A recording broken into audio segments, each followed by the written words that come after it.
So now let's talk about which questions in the book were answered by the completion of this television series. We know that Offred's name is June. We know she was a handmaid in Boston with Fred and Serena Waterford. We know what happens to Luke, Moira, Rita, Janine and her baby, Emily, Hannah, Holly Nicole, and June's mom. We find out how June gets Holly Nicole out. We find out how she escapes herself. We find out that despite her relentless pursuit for Hannah, she remains unattainable. But that doesn't stop June from trying to get to her any way possible. And in the meantime, she's going to free any stolen children and any handmaids that she can. Her dogged pursuit of Hannah from the beginning of this series is going to be what brings down Gilead in the end. By the finale, we see that June has led Mayday and the Americans into a takeover of Boston. The series finale opens with Boston returning to American territory, watching Gilead's literal structures being dismantled in the background, and their flags burned. June has Luke and Moira fighting Gilead alongside her. She has her mother caring for Holly Nicole in safety outside of Gilead. You have Tuello and Emily reminding her that she's not abandoning her family by continuing to fight, she's fighting for her family. And this is going to propel June to stay in this fight because mothers always come back. And the series ends with June walking back into the Waterford's house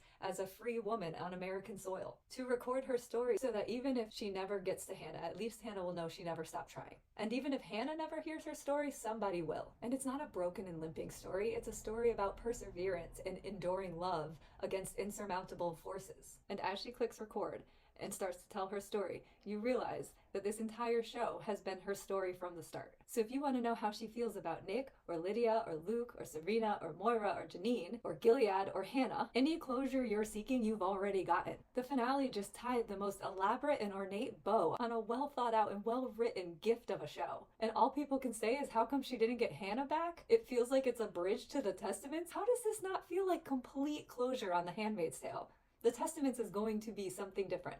The only two characters that I can say for sure we're gonna see in the Testaments is Hannah and Lydia. So I can understand wanting a little more closure with those two characters, but honestly, even within June's story, we have closure with both of those characters. To be upset that June doesn't get Hannah back in this series is crazy to me, because most handmaids don't get their children back. And this story, June's story, is for them. That's why she looked in the closet for as long as she did in those final moments that people were saying was so slow they had to fast forward through. You fast forwarded through the biggest parts of this damn show. You miss these tiny details that mean so much in this show. It's a small thing, but small things mean everything. But that's why June looks into the closet for as long as she does before she begins to record her story. The Offred before her wrote those words in that closet. And June used those words as a source of inspiration to survive and to fight back. And now she's recording her words that can be used as a source of inspiration and survival for handmaids just like her, who may never get their children back.